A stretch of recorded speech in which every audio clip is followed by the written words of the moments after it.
Olá, pessoal. Hoje estamos aqui também para fazer nosso segundo podcast. Como falamos para vocês, esse podcast ele engloba alunos de sucesso e pais de alunos, para que todo mundo fique conhecendo a comunidade da New York School, as pessoas que fazem parte da New York School, que são os alunos e os pais de alunos. E hoje nós temos uma pessoa que é muito conhecida em Cascavel, que é o Dr. Alcirley de Almeida. E eu vou ler um pouquinho do currículo dele para vocês verem. Ele é graduado em Medicina pela Universidade Federal de Juiz de Fora.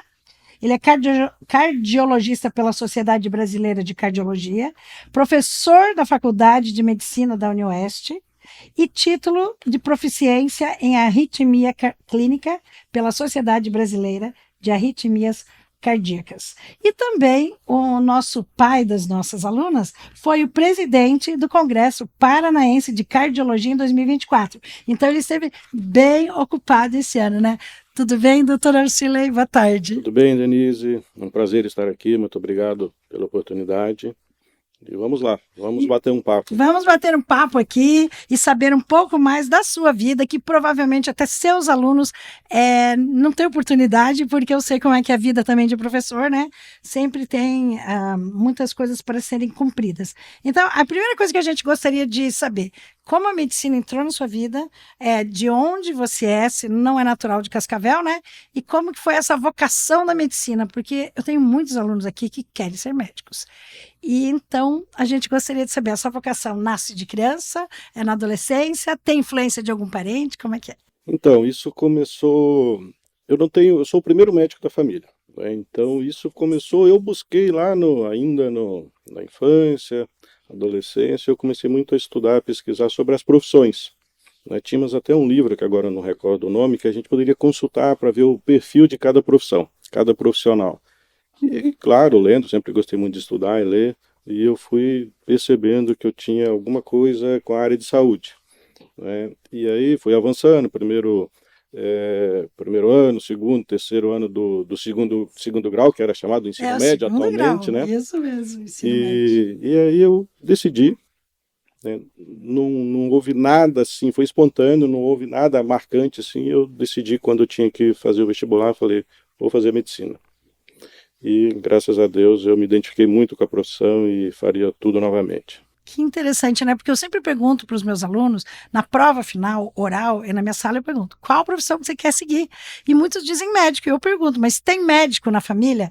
A impressão que me passa, às vezes, assim, que a influência, muitas vezes, vem dos próprios parentes que já estão nessa área, né? Exatamente, isso é uma verdade, né? Hoje eu tenho 2 adolescentes e eu sempre tive muito cuidado em casa de não induzir, né? Sim. E até 2 anos atrás eu nunca perguntei para elas assim, o que vocês gostariam de fazer como de faculdade, né? como profissão. Nunca perguntei, até mesmo para não poder induzir e achar que eu estava cobrando de alguma maneira, né? E espontaneamente num jantar ou no almoço, nós temos o hábito de estar sempre juntos, eu escutei que vou fazer medicina, e aí, claro, orgulho, eu fiquei né? orgulhoso, e aí eu entrei nessa conversa, e, claro, estou dando todo o apoio para que isso aconteça, né?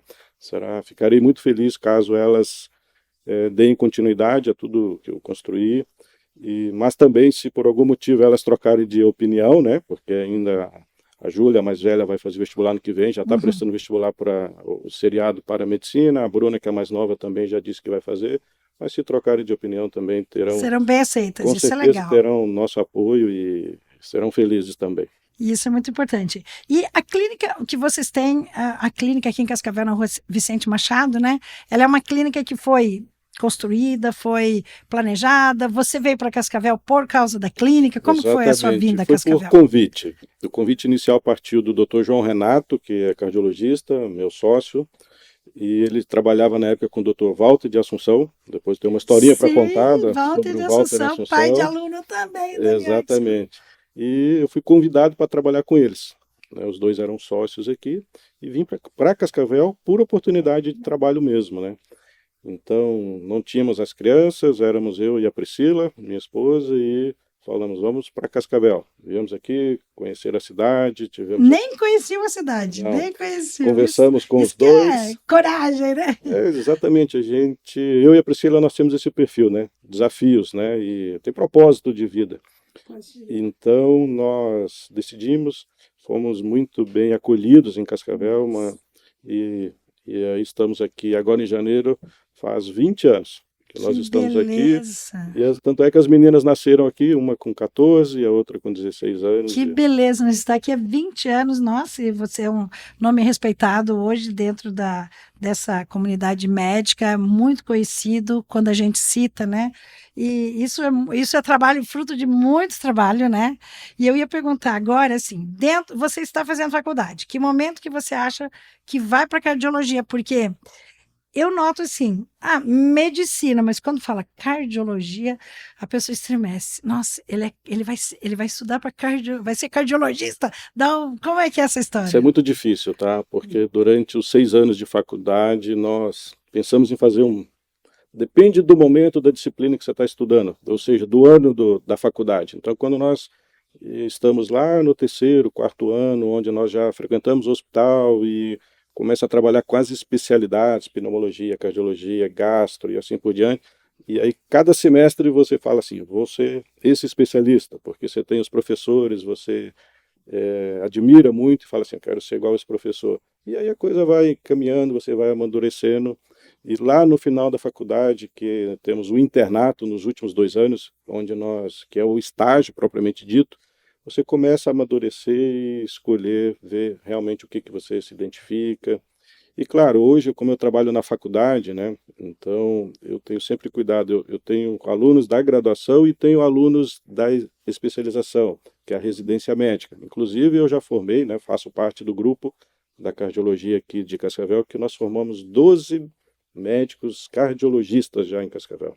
Nossa, então isso que maravilha! É muito interessante para uma cidade que tinha curso de medicina, graduação. Hoje nós estamos formando especialistas, né? Então, e dentro das especialidades médicas nós estamos formando cardiologistas. Então, eu sempre falo para eles, quando eles vão definir o que fazer como especialidade, eu digo assim, primeiro tem que fazer o que gosta. Não adianta usar outros critérios. Primeiro lugar o que eu realmente gosto. Essa é a chave. Segundo, qual o estilo de vida que eu quero levar, né? Então eu quero trabalhar só em horário comercial, eu quero trabalhar 24 horas, eu quero trabalhar sábado, domingo, feriado, Natal, Ano Novo. Estilo de vida que você quer. Você quer acompanhar pacientes no hospital ou só em consultório médico? Então eu coloco isso para eles, para que eles tenham uma visão do que eles vão encontrar. Porque muitas vezes eles falam assim, eu quero fazer obstetrícia, né? Que é o especialista que faz parto. E que horas que nasce?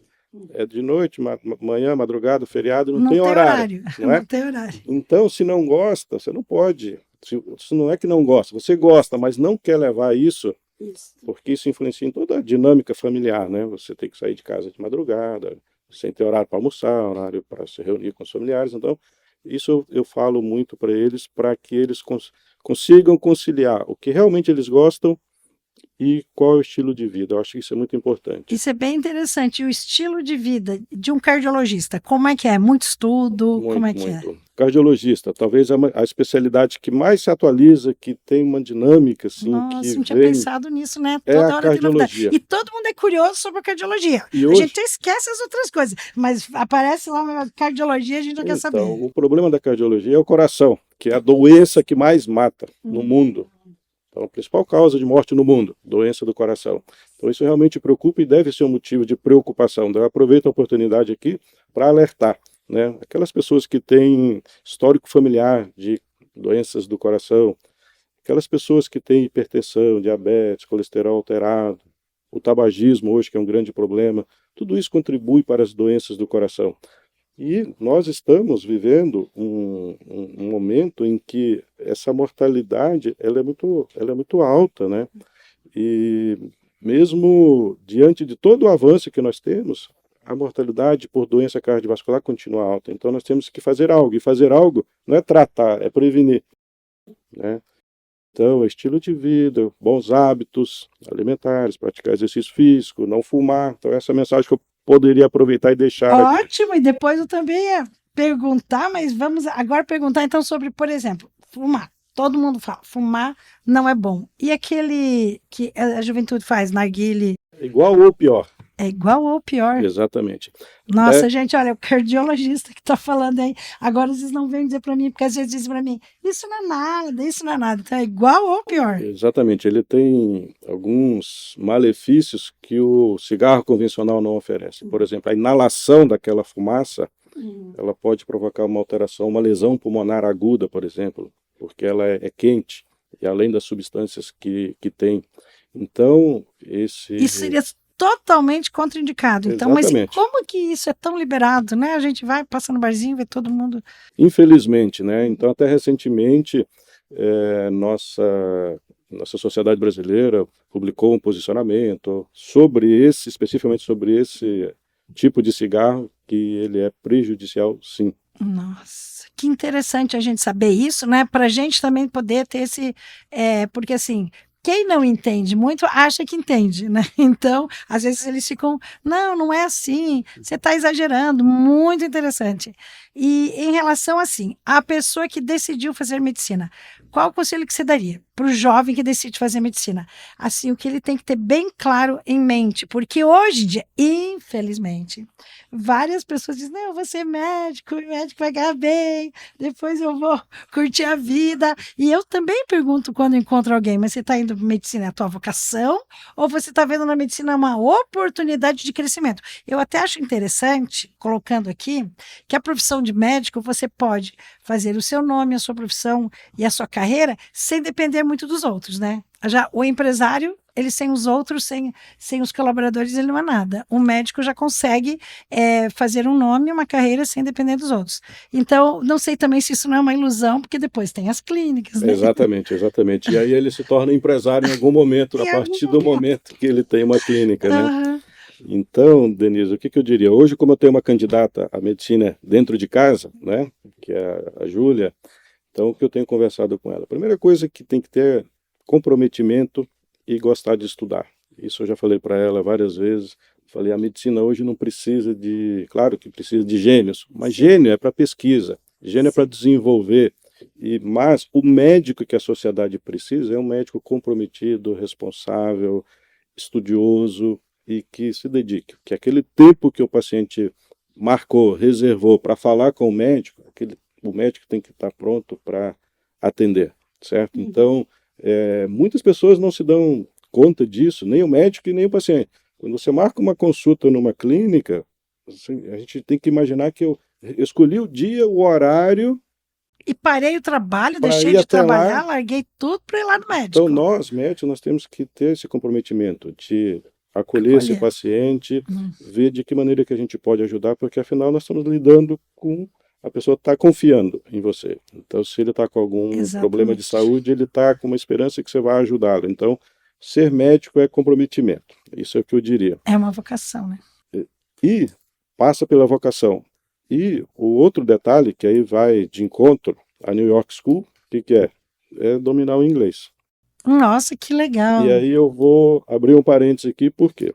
Então, quando eu entrei na faculdade em 1995, obviamente eu não dominava inglês, obviamente por várias circunstâncias, porque, vou dizer, porque meus pais, nós moramos no Nordeste por muitos anos, e como nós sabemos, o Nordeste tem uma deficiência, principalmente em nível educacional, né? E lá não se falava inglês, em hipótese nenhuma.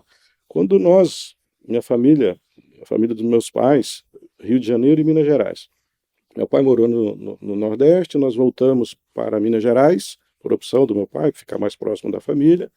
Quando eu cheguei em Minas Gerais, eu acho que era a 6ª série, e eu acho que na primeira semana de aula de inglês. E aí o que é isso?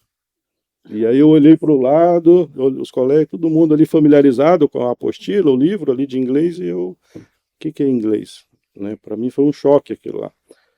E eu diria que isso me atrapalhou um pouco, porque da maneira que foi apresentado não foi a maneira mais adequada, né? Claro, por circunstâncias, né? Sem culpa, ninguém tem culpa nenhuma, mas...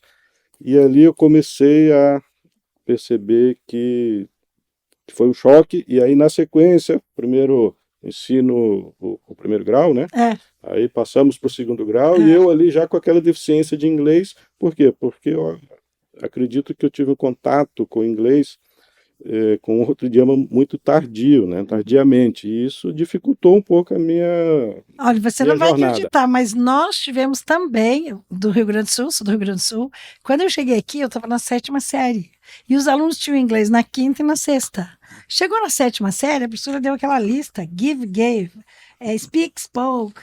Meu Deus, por que tem que ler tudo diferente? E aí a minha mãe falou assim, gente, vocês precisam de inglês. Então a gente estava aqui em Cascavel, aí que a gente foi para o curso de inglês. Só que eu detestei, a pior matéria que eu ia na escola era inglês. Olha só. Eu ia bem em tudo, menos em inglês. Mas você superou, né? Daí, só que minha mãe, em seguida, a gente já colocou, vamos pôr vocês num curso, e tinha um americano em Cascavel, que era o John Lee Hall, que eu tenho vários amigos que estudaram com ele, amigos hoje são da minha época lá, e daí a gente já foi para o inglês para superar essa deficiência, mas eu detestei inglês da forma como foi apresentada, exatamente a sua história. Então, aí o que aconteceu? Aí fui para o segundo grau, resolvi que ia fazer medicina, e aí tinha que escolher um idioma para fazer o tal do vestibular, e era inglês ou espanhol. Eu falei, bom, vou no espanhol que é mais fácil, né?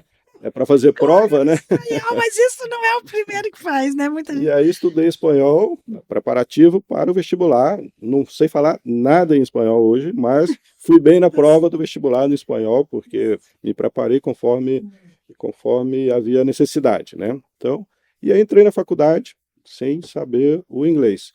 E aí no primeiro ano, segundo ano, quando chegou no terceiro ano, eu tive a oportunidade eu ganhei um computador.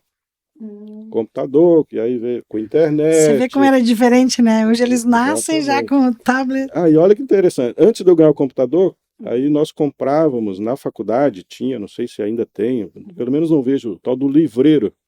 A pessoa com a banquinha que vendia os livros para os estudantes lá na faculdade, que tinha o campus, a gente tinha o livreiro, a gente chamava o livreiro, sempre tinha 2, e a gente tinha que comprar os livros ali no início. Daí ele perguntava, é inglês ou português? Então eu falava, português, ó. Por que inglês? Ele, não, porque o inglês é bem mais barato. Ah, era mais barato? Bem mais barato. Aí eu falei, poxa, é uma pena, vai o mais caro então.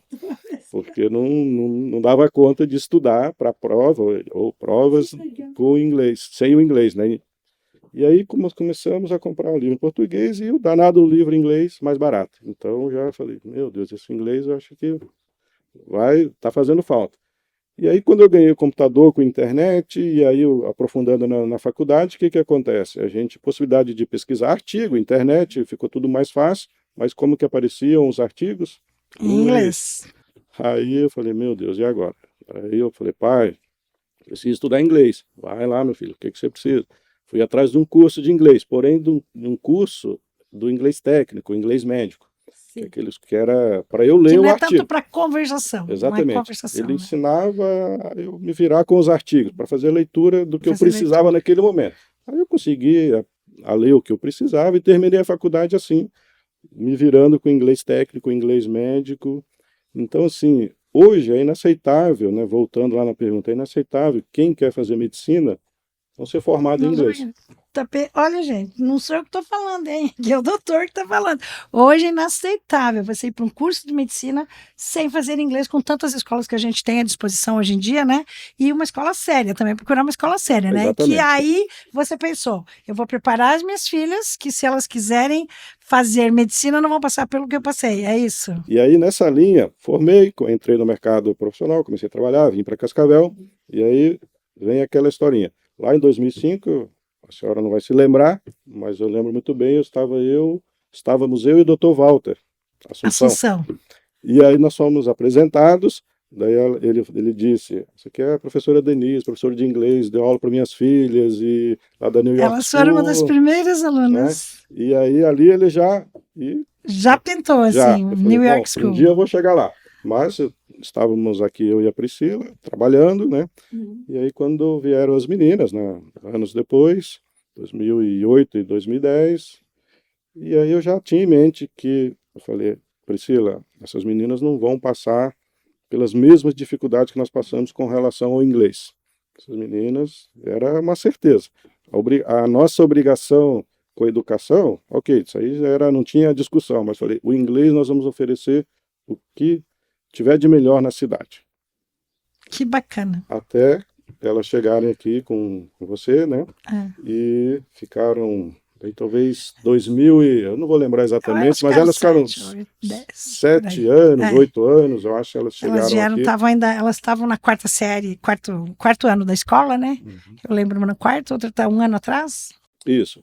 O fato é que a Júlia completou o curso em 2023, né? E já fez FCI. E já fez o FCI, e agora a Bruna acabou de Se formar e vai se fazer formar. FCI. Exato. Tem até as imagens aí, ó, a gente vai mostrar as imagens da formatura, porque sempre eu notei isso, que a mãe, né, delas, a Priscila, sempre se preocupou, falou, Denise, eu quero inglês. O máximo de inglês que essas meninas puderem estudar, elas vão estudar. Tanto que ano passado elas estavam, além de fazer o curso normal, elas estavam fazendo conversation. E também fizeram 2 anos, né, assim, 2 estágios juntos, foram no intercâmbio com a gente. Esse intercâmbio que elas foram, elas participaram super bem, elas se viraram, elas sentiram na prática, imagina elas com a idade delas, com 15 anos, na prática, que o inglês delas fazia se comunicar em várias oportunidades, né? Isso daí, Denise, esse intercâmbio foi sensacional, né? Assim, óbvio que teve todo aquele estresse do pai, da mãe, deixar uma de 15, a outra de 13 As anos. 2 filhas, eles ficaram sozinhos em casa. Viajarem assim, mas como a tia Denise foi junto, então Foi estava junto. tudo certo, né? A tia Denise está ali. Então, assim, foi espetacular, porque, assim, primeiro que elas precisam, eu acho que tem que ter um motivo, né? A gente só vai se esforçar em fazer algo se a gente tem que ter uma meta, um objetivo para atingir. E o estudar inglês, eu lá atrás, quando criança, até tive a oportunidade, mas eu não enxergava que o inglês era necessário, né? É a E aí, família que tem que direcionar, de repente. então, sim, eu consegui entrar na faculdade, não só eu, mas boa parte, não sei exatamente, mas muita gente não dominava inglês na minha época, né? E a não ser que já tinha o pai, a mãe, que tinha uma experiência nesse sentido, mas que não foi o nosso caso.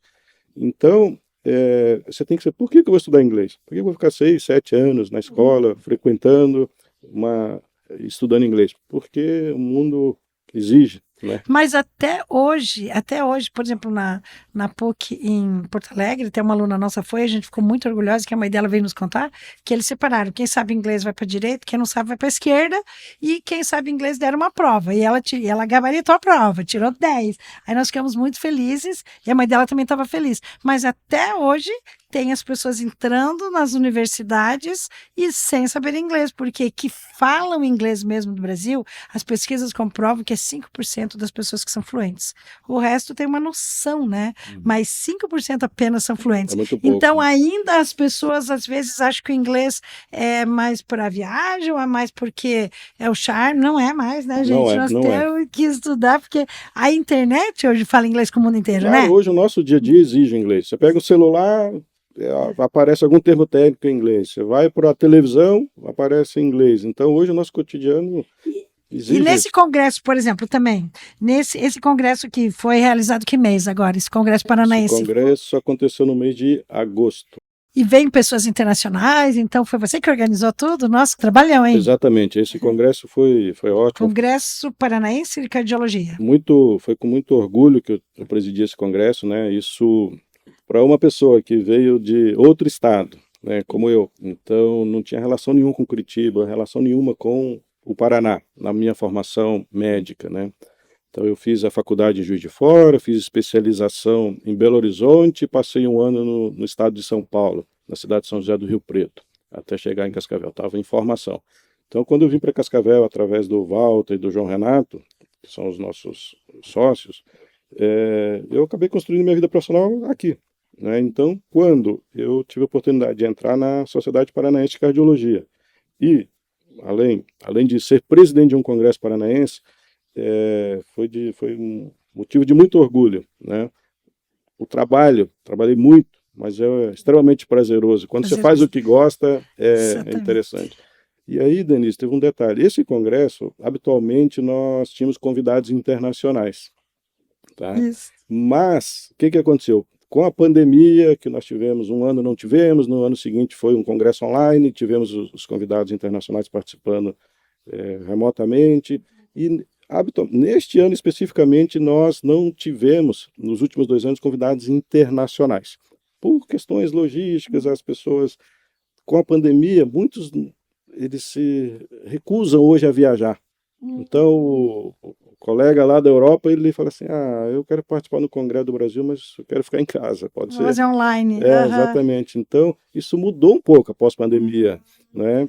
Então, infelizmente, nós não tivemos oportunidade neste Congresso Paranaense de conviver ali, de compartilhar momentos com colegas estrangeiros, tá? Mas nós temos a oportunidade, eu no caso também, de viajar e de participar de congresso internacional e tentar lá interagir, né? Isso é extremamente gratificante quando você sai do seu país e você consegue se comunicar. Né? Isso aí Sensacional, né? Muito bom. Eu também ia fazer uma pergunta que eu não sei, no caso, se você saberia me responder, mas muitas vezes a pessoa quer fazer a faculdade fora, a universidade fora do Brasil. Aí vai fazer administração, vai fazer alguma outra faculdade que é fácil de validar no Brasil. Parece que medicina não é muito fácil, né? Você tem informação sobre isso? Se a pessoa, porque às vezes os alunos até me perguntam. Não tem. Não é fácil validar, né? Então, de fato, hoje nós temos muitos brasileiros estudando aqui na fronteira, Paraguai, Argentina, Bolívia, e para voltarem para o Brasil eles precisam fazer uma validação e que tem todo um processo que tem que ser seguido, mas eles conseguem, tá? Mas é um investimento de tempo e de dinheiro também quando voltam. Então, agora, estudar nos Estados Unidos a formação acadêmica é difícil, tá? O que a gente tem visto são brasileiros fazendo graduação aqui e indo para os Estados Unidos, Europa, estudarem, fazer uma formação complementar. Especialização, né? E aí, para isso, o pré-requisito qual é? Inglês. Então, faz faculdade aqui e vai lá para os Estados Unidos fazer a especialização, né? E também para entrar na Unioeste, está muito difícil hoje, os nossos alunos com essa divisão de cotas. Muito. Nossa, como ficou difícil, né? Cada vez mais difícil, né? A questão, são poucas vagas, por exemplo, a minha filha, né, no nosso nível socioeconômico, assim, sobram poucas vagas. Né? Alunos de escola particulares, eles vão concorrer a determinado número de vagas, cada faculdade tem lá sua própria divisão, porém, cada vez mais o número de vagas é menor. E aí, para passar, está muito difícil, porque, sei lá, tem que ficar entre os 10 primeiros de qualquer processo seletivo, é difícil. É difícil, né? porque é muita gente. É muita gente. Então, tem essa questão, mas tem que dedicar. E aí, não tem, vamos dizer, no momento atual, não tem outra saída a não ser estudar, continuar tentando e para o aluno determinado ele vai acabar conseguindo uma vaga. Em algum lugar. É o que eu estou dizendo, né, cara? Em algum lugar você vai ter uma vaga. Quando você entrou aqui em Juiz de Fora, foi muito difícil? Foi, Denise. Então lá eu não consegui entrar, terminei o 3º ano, não passei no vestibular. E aí eu falei, tive oportunidade, meus pais aí têm que agradecer. Eles falaram, você quer continuar estudando? Eu falei, sim, claro, quero. E tive a oportunidade de fazer um ano de cursinho, e aí foi aquele ano que Mas um ano assim, só de estudo? Só estudei. Estudei e consegui. E o nível era muito alto, né? Naquela época era muito alto, tinha mais vagas, porém era um nível muito alto, e hoje o nível continua muito alto porque tem pouquíssimas vagas, né? Para concorrência direta. Então, eu fazer medicina hoje, eu fico muito preocupado com os alunos que entram por status, achando que vai ser bem sucedido financeiramente. Isso não acontece mais, tá? Isso não é garantia de sucesso financeiro. Algumas profissões que alguns anos atrás era garantia, hoje já não é. Você tinha a garantia assim, formou, sucesso financeiro garantido. Vai ter o retorno porque precisava, tinha demanda, né? Tinha oportunidade de trabalho. Hoje já não tem tanta oportunidade de trabalho. Mas, assim, o que eu penso com relação a isso é que você tem que se destacar, né? Você tem que se diferenciar em qualquer área, né? Não só na medicina, em qualquer área que você for fazer. Por isso a importância de fazer o que gosta, né? Tem que fazer o que gosta. Fazer o que gosta e tem que se diferenciar. E aí eu repito, né? Não é porque eu estou na escola de inglês, mas o inglês já é um diferencial para qualquer profissão. Sim. Hoje mesmo eu atendi uma menina que eu achei muito interessante, ela se formou em biologia.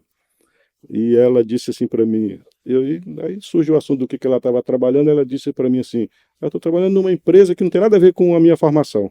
Ela disse, E eu só estou lá por causa do inglês. Nossa, você vê que interessante, A né? professora inglês abriu Tá uma lá só por causa do oportunidade para mim. inglês. Eu gosto muito do meu curso, mas então assim, ela não conseguiu encaixar no mercado de trabalho naquilo que ela gosta, porque realmente o mercado não é tão fácil do que ela escolheu, porém o inglês abriu uma outra porta e que ela está feliz, né? Então, foi hoje pela manhã que eu Que conversei com essa aconteceu? pessoa. Que beleza, né? Não, e as suas filhas já estão super preparadas, porque elas são inteligentes, são dedicadas, fazem tarefa, não faltam aula, estão sempre aqui presentes, e agora as duas graduadas, né? Então, eu acho que elas já estão preparadas para o que elas quiserem, mercado de trabalho. Acredito que sim, eu acho que essa etapa elas concluíram, né? E eu acho que elas entenderam o porquê disso. E mais interessante, né? Nós nunca obrigamos. Aliás, lá em casa é assim, ó, o inglês quer fazer? Faça. Nós estamos dispostos a pagar, nós estamos apoiando, mas se não está gostando, não querem fazer, não faça nada obrigado. Lá em casa nunca foi nada por obrigação. Que legal, porque Né? elas fazem muito direitinho. Sempre explicamos da necessidade. Falei, ó, papai, mamãe passaram por isso, então nós sabemos o caminho, nós estamos orientando, né? Se vocês querem se prepararem para o mundo, para ter a independência de vocês, esse é o caminho. E o caminho começou aí com a escola de inglês, obviamente que educação básica, elas também são muito dedicadas, estudiosas, são bem comprometidas, são boas alunas. Não sou eu que estou dizendo, quem está dizendo é o boletim. Elas são ótimas. Elas não dão trabalho, né? Elas são ótimas. E então, doutor, eu vou dizer assim, eu vou perguntar assim. Quando a gente é médico, porque às vezes você está perto do. Eu saio. Quando às vezes eu saio para almoçar, eu quero fazer inglês. Quanto tempo demora inglês? Todo mundo faz perguntas ligadas ao meu trabalho quando me encontra. E quando a gente é médico, a pessoa tenta sempre fazer uma consulta ali na hora que encontra. Então vamos aproveitar, gente, vamos aproveitar. Não, então, doutor, o que eu, como paciente, tendo na família um pai que ele tinha um problema um pouco cardíaco, o que eu tenho que fazer para me cuidar? Então, gente, momento consulta agora. O que eu tenho que fazer? Assim, trabalhar menos, isso, porque tem que trabalhar menos, o coração aceita trabalhar bastante. Que nem... Não, aceita. Trabalhar nunca é demais. Ai, que bom. Porém, temos que ter alguns cuidados, né? O trabalho hoje, eu acredito que nós vivemos num mundo muito estressante, né? Com toda essa velocidade de informação, isso daí atrapalha muito, né? Porque hoje a gente, tanto no ambiente familiar quanto no trabalho, a gente está ligado, a gente está conectado.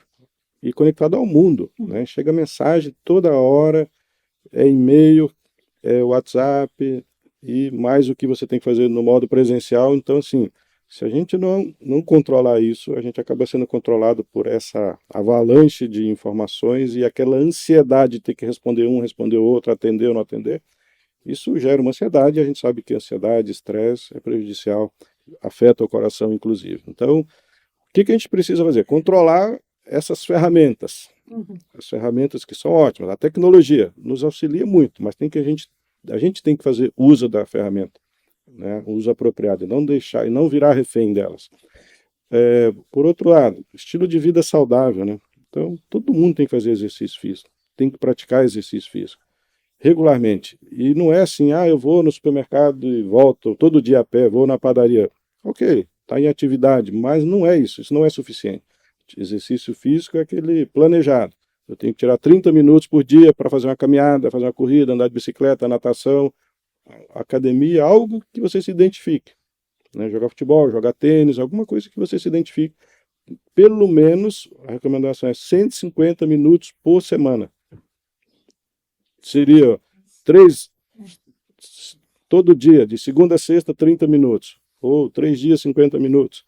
A gente precisa fazer isso. E isso não é no achismo, né? Desculpa a palavra, é comprovado. Exercício físico regular reduz risco cardiovascular. Outra coisa, quem fuma, é inaceitável. Eu fumo um pouquinho. Eu só fumo um pouquinho, então aproveita e não fuma nada. Por que fuma pouquinho? O problema é quem fuma muito, né? No sentido assim, esse vai ter mais dificuldade de parar, mas tem como parar. Controlar peso, né? O sobrepeso, hoje em dia a gente sabe que a obesidade carrega um risco muito grande hoje de alteração de colesterol, de glicemia, que aí leva a diabetes, de pressão alta. Então, se a gente entender que a doença que mais mata são as doenças do coração, ok? E por que o indivíduo tem uma doença do coração? Porque ele tem hipertensão, colesterol, diabetes, tabagismo, sedentarismo, ou seja, muitos fatores nós podemos corrigir. Pode corrigir, mas às vezes a pessoa não acredita muito, né? Não, mas você não vai fazer nada, eu vou deixar. Então, e aí cabe a nós médicos, né? Isso eu falo muito na faculdade. Hoje o aluno, e nós médicos, né? A gente tem uma facilidade enorme para prescrever. Aqui a prescrição, a medicação é essa que você tem que usar, mas eu estou tratando. Claro que precisa de tratamento, claro, mas eu tenho o estágio antes, né? O estágio antes que a gente teria que se dedicar. Então é tudo aquilo que nós sabemos, alimentação saudável, tudo aquilo que nós sabemos, mas que a gente não dá importância. E vai dar muitas vezes tardiamente, depois que a doença está instalada. Então a pergunta foi, o que eu preciso fazer para não ter problemas do coração? Estilo de vida saudável. Dormir bem também. Tem que dormir uns 6 horas. Pode dormir mais tarde, acordar mais tarde? O que precisa... Eu faço isso. Eu durmo às 2 da manhã, às vezes acordo às 9, né? Não, a questão do sono é o tempo de sono. É o tempo de sono. Você tem que ter um sono que você consiga se recuperar. Então tem pessoas que ficam 10 horas na cama, mas dormem muito mal. É família, assim, é uma família de artistas, o Luciano também. Todo mundo gosta de dormir tarde, porque a gente gosta, a mente criativa, né? À noite a gente gosta de criar. Então o Luciano vai lá, faz as composições dele. Eu vou lá, faço também, às vezes, meu texto, né? À noite. E que no dia seguinte eu vou usar. Então, quando a gente olha, meu Deus, tá tarde. Então, e daí eu fico um pouco preocupada se eu tô sobrecarregando meu coração por eu dormir mais tarde, mas se eu fizer às 6 horas ou 7, para mim é bom 7. Tudo bem, então meu coração, nossa. De 6 a 8 horas é um tempo bom. Isso é muito individual, mas assim, eu particularmente, eu preciso dormir 8 horas. Mas tem que ser 8 horas de sono, né? Aquele sono interrompido é muito ruim. Tem pessoas que despertam várias vezes durante a noite, isso aí é um sono que não recupera, então isso é prejudicial. E em relação a essa comida, tem alguma coisa que é muito prejudicial? Sim. Todo mundo fala gordura, mas... A gordura de origem animal é um grande problema. A gordura de origem animal... Churrasco, então. Exato. Então o churrasco gordo, aquela gordurinha é colesterol. Então a gente tem que saber que a hora que está comendo aquilo lá que é ótimo e é da característica da nossa região, não tem como não comer churrasco aqui, né? Isso. Mas aí tem que tentar equilibrar. Tem pessoas que podem comer um pouquinho mais, outros um pouquinho menos. Tem pessoas que só de olhar para a gordura o colesterol já sobe. Então, agora, se começar, eu como um churrasco, gosto um pouco. Então eu não sou radical, eu acho que não devemos ser radical com a alimentação. E aí é balança, né? Então, eu exagerei na carne, na gordura, daí vamos para os vegetais, saladas, e aí durante a semana, deixa para o exagero para o final de semana. Então é o equilíbrio, eu acho que como tudo na vida, a alimentação serve também, procurar o equilíbrio, eu acho que é muito importante. É muito importante, assim, ouvir isso, porque na realidade, às vezes a gente ouve, mas não leva tão a sério. Então agora a gente está ouvindo, né, do senhor médico, e que vive, né, isso na realidade, não é? Chega o fumar e todas essas coisas que foram citadas, a diferença que faz, né? Você convive, né, com isso. A gente tem... Os a gente exemplos. convive exemplos, né, diariamente, né, com pessoas doentes. E aí quando a gente busca o histórico, o porquê aconteceu isso, a gente sempre busca um porquê das coisas, né? E muitas vezes as doenças do coração, nós temos o porquê, porque fumou, porque... Nossa, amanhã eu vou voltar para academia, então. Amanhã eu volto para academia. Viu, doutor? Então, doutor, eu acho que a gente gostaria, assim, de agradecer muito a sua presença aqui. A gente gostaria de fazer só no finalzinho, a gente tem umas perguntinhas, que é um bate-volta, é uma brincadeira aqui, mas antes disso, tem mais alguma coisa que o senhor gostaria de acrescentar? O senhor acha importante falar? Além de tudo que foi falado, que foram assuntos interessantes? Bom, como o papo está muito bom, eu tenho sim.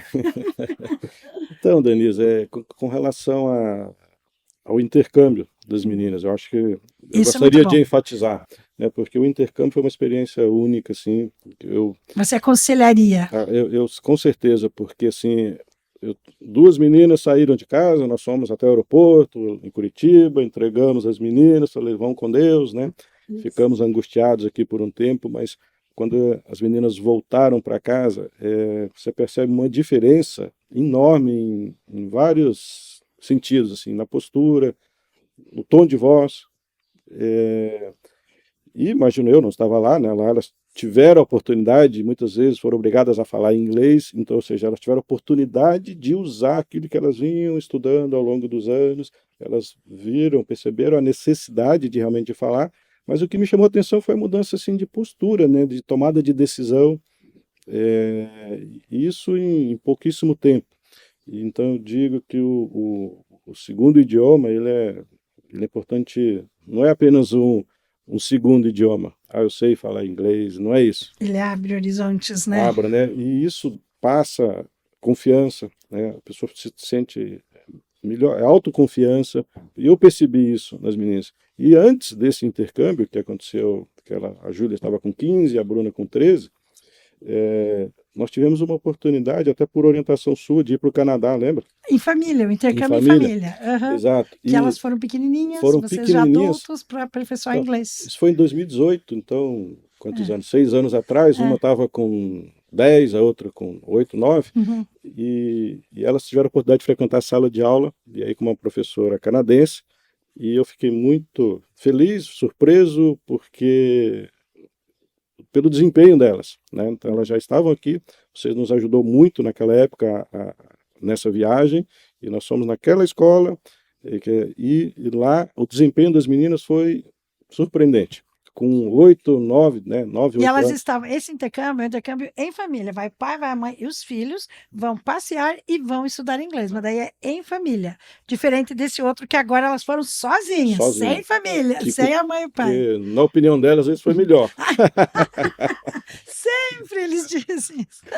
Claro. Viu? Então, olha, mas o que você está falando é muito legal, porque o primeiro entrevistado do podcast foi o Magdal Frigoto, ele que proporciona esses intercâmbios, que organiza juntamente, a gente é parceiro dele, mas ele sempre disse isso, que em 3 semanas, que é quase um mês, né, 3 semanas e meia, o aluno volta diferente, mas às vezes a pessoa não acredita. O pai aqui dizendo que elas voltaram diferente, né? Então isso é muito legal, essa parte nós vamos mandar lá para o Magdal, porque a gente também quando fala, muitas vezes a pessoa diz, mas será que é verdade? Será que é verdade? Então aqui está você para testar, né? E ver que vale a pena experimentar e colocar o seu filho em situações de novidade, de estresse, diferente do que eles estão acostumados, né? E o Magdal sempre diz, eles vão lavar roupa. Tudo bem que é só 3 semanas, mas estão lavando a roupa deles. Na volta o problema é que os pais estragam eles de volta, viu? Às vezes eles voltam e ficam tranquilos de novo, mas lá eles lavam a roupa direitinho. Aqui no Brasil a gente tem um costume de ter muita gente ajudando, né?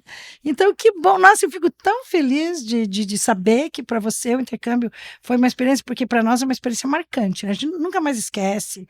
Tem as fotos, tem os momentos, tem tudo, e fica um negócio assim, sabe, cravado. Quando a gente encontra aquele aluno do intercâmbio, eu sempre digo para os pais, quando eles vão para o intercâmbio, é um presente que vocês estão dando para mim. Porque é um presente, porque a partir daí a gente faz uma ligação com aquele aluno que não tem mais volta, né? Exato. Então, beleza. Então, agora nós vamos fazer as perguntinhas assim. Se você pudesse aconselhar você mesmo aos 18 anos, o que você diria? Estudar inglês. Estudar inglês. É o segundo que diz. Uma característica que é só sua. Perfeccionista. Perfeccionista? Somos dois. Então. Um vício. Esporte. Esporte, nossa, que vício bom, né? Uma paixão incontestável. Minha esposa. Muito bonito. Uma gratidão. Meus pais. E o que te dá energia para a vida? Trabalhar, fazer o que gosta, e eu amo minha profissão, o que eu faço hoje, e com o apoio da minha família. Sem esse apoio seria impossível. Que lindo ouvir isso. Gente, Acho que é o que você gostaria de ouvir, né? O dia que você fosse no médico, né? Saber que o médico ama o que ele faz, ama a profissão dele. Isso a gente vê, isso é visível até pelas conquistas que vocês tiveram dentro da cidade, o nome, o renome que vocês têm.